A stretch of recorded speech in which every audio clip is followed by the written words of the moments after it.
일상을 무너뜨리고 또 예배까지 멈춰버리게 만든 이 전례 없는 재앙 속에 있는 그 하나님의 백성들을 향해 선포된 이 요엘서를 통하여서 지금 전례 없는 재앙을 지나고 있는 우리도 함께 교훈을 받고 있습니다.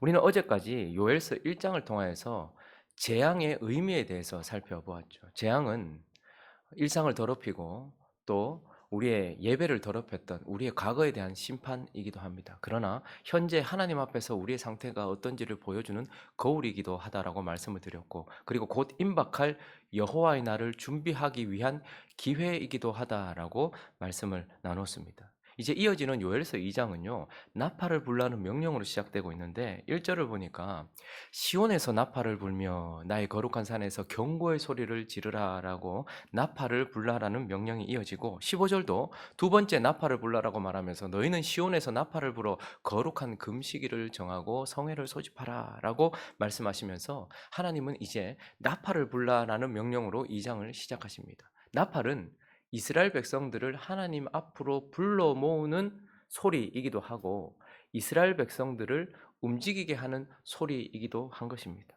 그래서 이제 우리는 1장을 통하여서 우리가 지나고 있는 이 재앙의 의미를 살펴보았다면, 이제 이 2장, 이어지는 2장을 통하여서 이 재앙 속에서 우리가 하나님 앞에 나아가서 무엇을 해야 하는지, 이 재앙 속에서 그러면 하나님의 백성들은 이 재앙을 만난 우리가 이제 무엇을 실제로 해야 되는지 2장을 통하여서 두 가지 정도 교훈을 살펴보려고 합니다. 그 첫 번째는 바로 들어야 한다라는 거예요. 들어야 한다. 우리가 전례 없는 재앙을 만나면 우리는 흔히 보려고 하는 경향이 있습니다.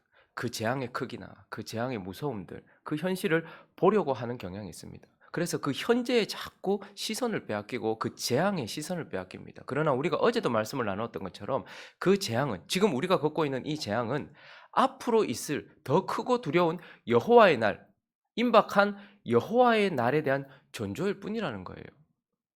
그래서 우리는 지금 있는 이 재앙이 아니라 앞으로 닥칠 여호와의 날을 바라볼 수 있어야 된다는 것이죠. 이 재앙은 그 여호와의 날에 대한 전조란 말입니다.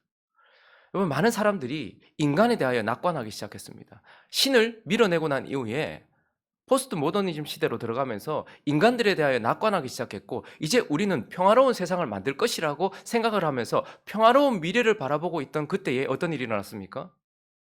1차 세계대전이 터졌어요. 와, 인간이 어떻게 이럴 수 있는가? 그리고 연이어서 2차 세계대전이 터졌습니다. 우리는 평화로운 내일을 기다리고 있었는데 하나님은 이 1차 세계대전, 2차 세계대전을 통하여서 너희가 만날 날은 너희가 꿈꾸고 있는 그 평화로운 날이 아니라 오늘과 같은 이 참혹한 날을 만나게 될 것이라고 하나님이 그 전쟁을 통하여서 전조로, 증거로 우리에게 보여주신 것이란 말입니다. 그리고 시간이 지나서 많은 사람들이 복구를 하고 나서 이제 많은 사람들이 경제적 풍요 속에서 풍족한 내일을 기다리고 있었어요. 우리는 풍요로울 것이다 라고 말했어요. 그런데 그때 어떻게 되었습니까? 구약 성경의 배경으로 친다면 기근이 임했어요. 지금 현대적 언어로 말한다면 경제가 메말라 버리기 시작하고 경제가 파탄에 이르게 되었습니다. IMF가 터지고요. 그리고요, 경제 대란이 일어나게 되었던 것이죠. 그래서 하나님은 또한 그것을 통하여서 너희가 만날 내일은 너희가 생각하는 것처럼 풍요로운 내일이 아니라 지금과 같은 기근과 같이 경제적인 어려움과 모든 것들 다 빼앗기는 내일일 것이다 라고 말했어요. 여러분, 이제 사람들이 얼마나 교만했는지 그 풍요를 지나서 이제 우리는 뭐라고 말합니까? 우리는 100세 시대를 살고 있다고 말해요. 웰빙을 넘어서 웰다이를 말하고 있습니다. 우리는 이제 100세 시대를 만났다라고 말하면서 우리는 이제 천년 만년 살 것이라고 생각하면서 우리는 그렇게 우리의 현실을 살았어요. 그런데 지금 보십시오. 전염병이 우리를 치고 있습니다. 100세? 말도 안 되는 소리. 너희가 만날 날은 모든 사람들이 덜덜 떨어서 너희가 그렇게 자랑하던 의술과 그 의료 체계가 붕괴되는 그러한 날을 만날 것이라는. 그러니 이 재앙은 앞으로 우리가 만나게 될 그 여호와의 날의 전조고 증거란 말입니다. 그리고요, 이 현재의 재앙은 그 속에서 이제 하나님이 말씀하시기 위한 배경이 되어진다는 말입니다. 하나님께서 이제 우리에게 말씀하시기 위한 배경이 되어져요. 그렇기 때문에 이 재앙 속에서 우리는 볼 것이 아니라 이제 하나님의 말씀을 들어야 된다라는 것을 보게 됩니다. 자, 그러면서 우리는 무엇을 들어야 되는 것입니까? 1절을 다시 한번 볼까요? 읽어보겠습니다. 시작. 시온에서 나팔을 불며 나의 거룩한 산에서 경고의 소리를 질러 이 땅 주민들로 다 떨게 할지니 이는 여호와의 날이 이르게 됨이니라. 여호와의 날이 이르게 됨이니라. 하나님은 이 재앙을 우리 가운데 주시면서 여호와의 날이 임박했음을, 여호와의 날에 대하여 전조로, 그리고 하나님이 말씀하실 배경으로 사용하시면서 여기에서 이제 우리로 듣게 하십니다. 뭘 듣게 하시는 거예요? 여호와의 날이 임하게 됨이니라. 그러니 이제 반드시 우리는 한 날, 하나님의 심판의 때, 그 심판의 날이 분명히 온다라는 것을 들어야 된다라는 거예요. 그리고요, 1절을 다시 보시면요, 이 날이 이르게 된다, 반드시 심판이 임한다라는 것과 마지막에 뭐라고 말합니까? 이제 임박하였으니. 그래서 우리는 뭘 들어야 된다는 거예요? 반드시 임하게 될 심판에 대해서 들어야 되고, 임박한 심판에 대해서 들어야 됩니다. 그리고 2절부터 쭉 무슨 얘기를 하냐 하면, 이 심판이 얼마나 두렵고 떨리는지 매우 구체적으로 들리고 보이고 느껴지는 이 모든 것들로 지금 표현을 하고 있어요. 그래서 우리는 이 재앙 속에서 반드시 만나게 될 심판, 그리고 임박한 심판, 그리고 회개하지 않으면 내게도 현실이 될 심판에 대해서, 그리고 지금까지 우리가 풍요와 평화와 편안함과 웰빙과 웰다이를 생각하면서 있었던, 그래서 잊어버렸던 반드시 임할 심판에 대해서 들어야 된다라고 말씀하고 있는 거예요. 이건 세상에 있는 사람들을 향해서 말하는 게 아니고요, 저와 여러분을 향해서 말하는 것입니다. 우리는 반드시 심판을 만나게 될 것이고, 그 심판은 임박했으며 내가 회개하지 않으면 나에게 현실이 되어서 그날은 구원의 날이 될 것이 아니라 우리에게도 심판의 날이 될 수 있는, 그러나 지금 현재 우리가 까마득히 잊고 있는 그 심판이 임할 것이라는 말씀을 들어야 된다라는 것입니다. 하나님은 언제나 하나님의 백성들에게 이렇게 역사하셨습니다. 구약에 예루살렘이 멸망하기 전 반드시 임할 임박한 심판 앞에서 하나님은 어떻게 하셨습니까? 예레미야라는 한 사람을 세우셨어요. 예레미야 1장을 한번 가볼까요? 예레미야 1장 13절부터 보실까요? 15절까지 읽어보겠습니다. 시작. 여호와의 말씀이 다시 내게 임하니라. 이르시되 네가 무엇을 보느냐? 대답하되 끓는 가마를 보나이다. 그 윗면이 북쪽에서부터 기울어졌나이다 하니 여호와께서 내게 이르시되 재앙이 북방에서 일어나 이 땅의 모든 주민들에게 부어지리라. 내가 북방 왕국들의 모든 족속들을 부를 것인즉 그들이 와서 예루살렘 성문 어귀에 각기 자리를 정하고 그 사방 모든 성벽과 유다 모든 성읍들을 치리라. 여호와의 말이니라. 낙관하고 있고 미래를 평화롭다라고 말하고 있는 그 거짓 선지자들이 가득한 그곳, 그러나 지금 임박한 재앙 속에서 힘들고 어려운 삶을 살고 있는 그때에 하나님은 한 사람의 눈물의 선지자, 너무 울어서 눈이 상하고 너무 애통해서 장이 찢어질 것 같은 고통 속에 있었던, 그래서 유일하게 애가를 지어 불렀던 한 사람을 거기 세우셔서 어떻게 합니까? 남유다가, 예루살렘이 성전이 파괴되기 전 그때에 그를 세워놓고 계속해서 말씀하셨어요. 선지자를 불러놓고 거기에서 곧 심판이 임박했다. 회개하지 않으면 너희들에게도 이 심판은 너희들에게도 현실이 될 것이다. 잊지 말아라 라고 말씀하시면서 하나님은 하나님의 백성들을 그렇게 깨우셨단 말입니다.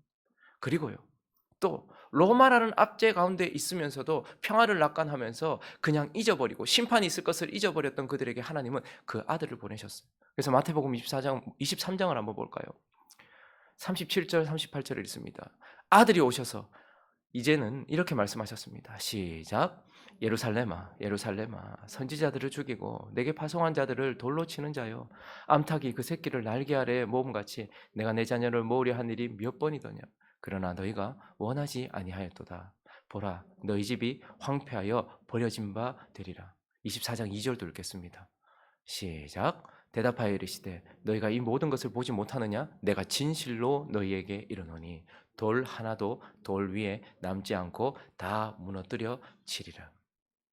구약시대에 예루살렘이 멸망하기 전 586년 예루살렘이 멸망하기 전 하나님은 하나님의 선지자를 보내셔서, 요엘과 같은 선지자, 예레미야와 같은 선지자들을 보내셔서 재앙과 함께 그 재앙 속에서 임박한 심판이 오고 있다, 너희가 회개하고 돌이켜야 된다라고 계속해서 말씀하게 하셨던 하나님이 그 선지자들을 죽이니까 이번에는 어떻게 하셨습니까? 로마의 압제 가운데서 그 재앙 속에서 거기서 벗어나기를 원하고 있었던 하나님의 백성들에게 이번에는 아들을 보내셨습니다. 그리고요, 로마로부터 70년 완전히 돌 위에 돈 하나도 남기 전에, 그렇게 무너지기 전에 하나님은 이제 아들을 통해서 또 뭐라고 말씀하셨습니까? 아니, 낙관하지 말아라. 여호와의 날이 임박했다. 회개하지 않으면 너희들에게도 이것이 실제가 된다. 잊지 말아라고 말씀하시면서 아들을 통하여서 그들에게 말씀하시며 그들이 잊고 있었던 심판에 대해서 말씀하셨어요. 지금은요, 선지자를 보내셔서 말씀하셨던 하나님이, 아들을 보내셔서 말씀하셨던 하나님이 이제는 어떻게 하십니까? 성령을 우리 속에 보내셔서 지금도 말씀하십니다. 계시록 22장에 가보실까요? 10절부터 13절까지 있습니다. 시작. 또 내게 말하되 이 두루마리의 예언의 말씀을 임봉하지 말라. 때가 가까우니라.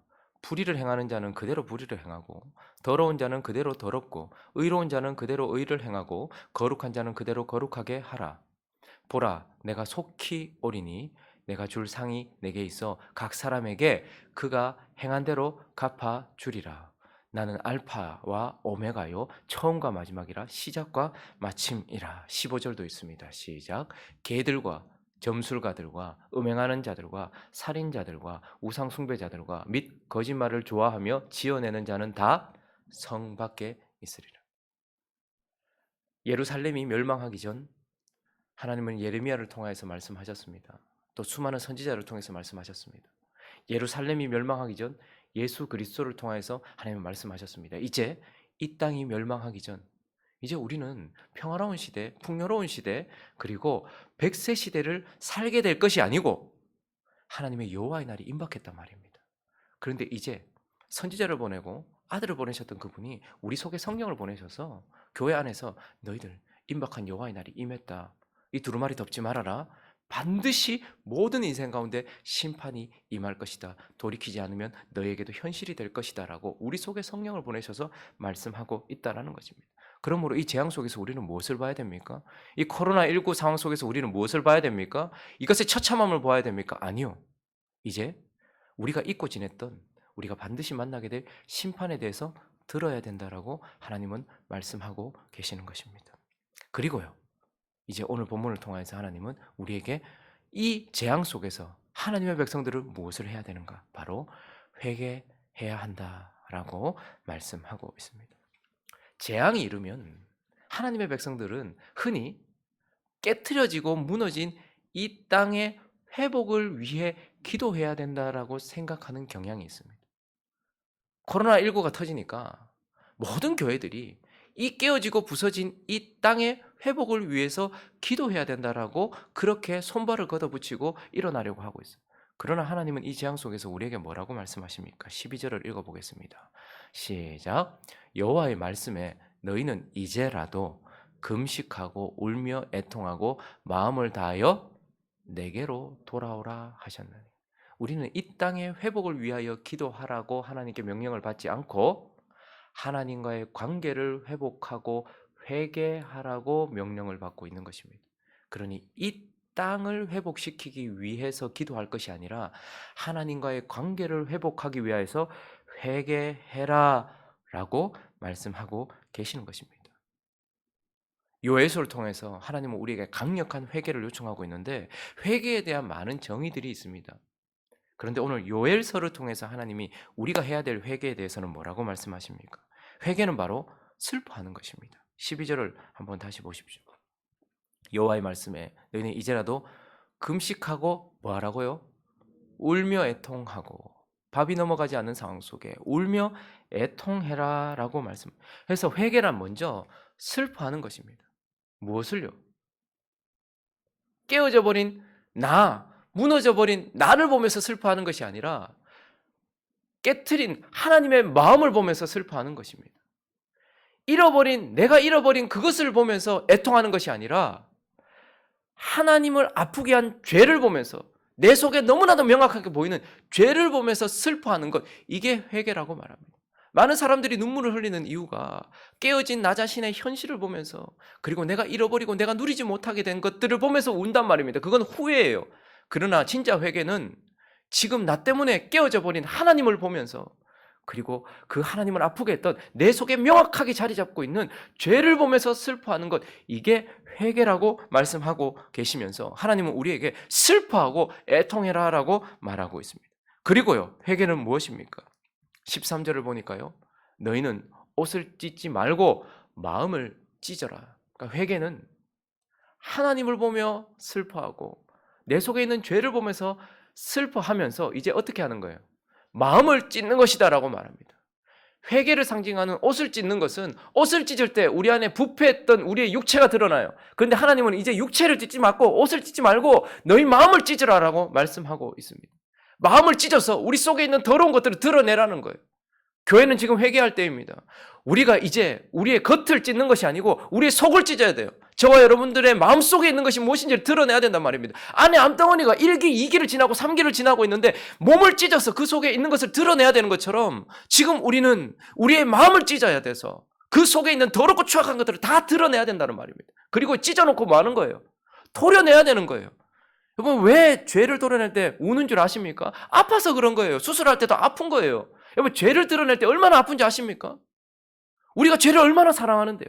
죄곧 나 나고죄예요. 그러니까 우리 속에 깊이 뿌리박고 있는 그 죄를 드러내기 위해는 얼마나 많은 고통이 필요하겠습니까? 그것도 내가 이렇게 꽉 붙들고 있는데, 평생을 붙들고 있었는데, 그러나 하나님을 그것을 찢어서 그 죄를 드러내라고 말씀하십니다. 그리고요, 그것을 토려내라고 말씀하세요. 지금 그거 갖고 있을 때가 아니라고 말씀하고 계시는 것입니다. 그리고요, 12절과 13절에 반복해서 마지막에 말씀하시는 것은 무엇이죠? 내게로 돌아오라라는 거예요. 내게로 돌아오라. 회개는 아파하고 계시는 내가 상처 준 하나님을 바라보면서 깨트려진 하나님의 마음을 바라보면서 그리고 그렇게 하나님을 아프게 했던 내 속에 있는 죄를 바라보면서 우는 것이 회개고 그리고 그 죄가 깊이 뿌리박고 있는 내 가슴을 찢어서 그것을 도려내는 것이 회개고 그리고 그 죄를 누리고 있었던 모든 자리에서 일어나는 게 회개예요. 술 마시던 자리에서 일어나십시오. 음란한 자리에서 일어나십시오. 더러운 것 보던 자리에서 일어나십시오. 게으른 자리에서 일어나십시오. 거기서 돌아와서 하나님 앞에 서라는 거예요. 그게 바로 회개다라고 말씀하시는 것입니다. 회개는 강력한 것입니다. 그냥 마음으로 하고 눈물 흘리고 그치고 눈물 자국 내는 것, 몇 명이 모여서 울었다 이게 아니고 실제로 일어나서 거기서 나오는 거예요. 그리고 하나님 앞으로 돌아오는 것입니다. 하나님 앞으로 돌아온다는 게 뭐예요? 하나님의 뜻 앞으로 돌아오는 거예요. 하나님이 말씀하신 그 말씀, 그 뜻, 그분이 기뻐하시는 그 내용, 진리 앞으로 성령 안으로 돌아오는 것, 그것이 회개다라고 말씀하시고 16절은요. 이 회개는 한 명만 하는 것이 아니라고 말합니다. 요엘이 말하는 회개는요. 백성들 전체를 모으라고 말해요. 여러분 지금 모으는 데 초점이 있는 게 아니고요. 백성 전부에 초점이 있는 것입니다. 장로들도 오라는 거예요. 목회자들부터 회개하라는 거예요. 그리고요. 어린아이 깨끗해 보이는 저 아들까지 다 나오라는 거예요. 젖먹이 아들까지 다 회개하라는 거예요. 가슴을 찢고서 너 자리에서 일어나서 하나님께 돌아오라는 거예요. 신랑과 신부도 다 그 자리에서 나오라는 거예요. 다 예외시켜줬던 사람들까지도 다 나오라는 거예요. 그래서 하나님 앞에 회개하라라고 말하고 있는 것입니다. 그래서 하나님은 이 재앙 속에서 이 재앙을 어떻게 물리칠까? 이 땅을 어떻게 회복시키실까? 아니요. 깨어진 하나님과 관계를 회복하기 위하여서 지금 하나님을 보면서 울 줄 알아야 된다는 거예요. 자꾸 이 세상의 아픔을 보면서 우리 자신의 현실을 보면서 우는 게 아니고 하나님을 볼 줄 알아야 되는 거예요. 하나님이 가장 눈물을 흘리실 때가 언제일까요? 부모가 가장 슬플 때가 언제일까요? 자기 자식이 매 맞고 있을 때예요. 근데 자기 손으로 자기 자식을 때리고 있는 하나님을 보면서 울 줄 알아야 된다는 거예요. 그리고 그렇게 할 수밖에 없게 만들었던 내 속에 뿌리박고 있는 이 죄를 보면서 슬퍼하고 애통할 줄 알아라는 거예요. 그리고 그걸 찢으라는 거예요. 여러분 살 찢는 것도 무서운데 여러분 수술 앞두고 있어 보십시오. 살 찢는 것도 얼마나 무서운데요. 그러나 우리의 가슴을 찢으라고 말씀하세요. 그리고 그 속에 깊이 박혀 있는 그 죄를 도려내고 그 죄를 누리고 있었던 그 자리에서 퍼질러 앉아 있었던 자리에서 일어나서 하나님께로 돌아와라. 모두가 다 돌아와라. 하나님은 이 재앙 속에서 우리에게 그것을 말씀하고 계시고 메뚜기 재앙 속에 있는 그들에게 임박한 심판에 대해서 들었다면 너희가 회개라고 말씀하시는 하나님이 동시에 우리에게도 이 코로나19 가운데서 너희가 지금 뭐라고 말했냐? 여호와의 날이 앞에 있는데 100세 시대 웰 다이 그것을 말하던 너희 임박한 심판에 대해서 들어라. 너희에게도 임한다. 그리고 일어나라. 이건 세상을 향해서 말하는 것이 아니라 저와 여러분을 향해서 교회를 향해서 회개해라 라고 말씀하고 계시는 것입니다. 말씀을 정리하겠습니다. 15절과 16절을 마지막으로 읽어볼까요? 15절과 16절을 읽습니다. 시작. 너희는 시온에서 나팔을 불어 거룩한 금식일을 정하고 성회를 소집하라.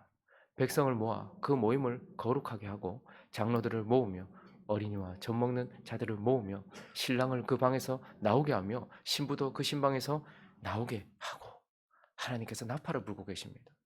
도대체 얼마나 크게 불어야지 정신을 차릴까요? 땅을 이렇게 뒤흔들고 계시는데 100세 시대를 산다라고 말하면서 우리가 낙관하고 있던 그때 60세 이상이 지금 몇 명이나 죽었습니까? 우리나라만 말고요. 전 세계가 몇 명이나 죽었습니까? 도대체 얼마나 크게 나팔을 불어야지만 하나님 앞으로 나올까요? 하나님 우리에게 말씀하십니다. 하나님 앞으로 나와라. 그리고 임박한 심판을 들어라. 너에게도 임할 그 심판을 들어라. 너희가 잊고 사는 그 한날을 기억하고 이제 회개해라 라고 말씀하시는 하나님 앞에 먼저 우리 자신을 돌아보십시다. 그리고 우리가 회개도 하나님 주셔야 되는 거거든요. 여러분 우리가 울고 싶다고 눈물이 납니까? 이 딱딱한 심령이요. 회개는 하나님께 주셔야 되는 것입니다. 그러니 우리가 하나님 내게 회개를 주십시오. 내 자녀들에게 회개를 주십시오. 내 가정에 회개를 주십시오. 우리 교회에 회개를 주십시오. 우리 민족에게 회개를 주십시오. 전 세계에 회개를 주십시오라고 구해야 돼요. 그리고 동시에 하나님은 우리에게 야 눈물이 나거든 이제 회개라고 말씀하시지 않고 울고 애통하래요. 회개는 하나님이 주시는 것이기도 하지만 우리가 울기 시작할 때 임하는 것이기도 해요. 여러분 그런 중보기도 많이 경험해 보지 않았습니까? 기도할 마음이 전혀 없었거든요. 그런데 뉴스를 보면서 기도해야 되겠다 하고 그 자리에 앉아서 눈을 감았는데 갑자기 하나님 마음이 부어지는 거예요. 그러니 한 번도 생각하지 않았던 그 민족을 위해서 울게 되기도 하고 그 사람을 위해서 울게 되기도 하는 거예요. 그러니까 우리가 그 자리에 순종하여 앉으면 그때 기도가 터지는 것처럼 우리가 울고 애통하며 순종하려고 그 자리에 앉으면 눈물이 그곳에 임하는 거예요. 그러니 회개는 하나님이 주시고 우리가 그 자리에 순종할 때 오는 것입니다. 그러므로 하나님 우리에게 회개를 허락해 주셔서 이 재앙이 지금 현실인 것처럼 앞으로의 여호와의 날이 우리에게 심판으로 현실이 되지 않도록 회개하게 하여 주옵소서. 기도하는 저와 여러분 되시기를 예수 그리스도의 이름으로 축원합니다.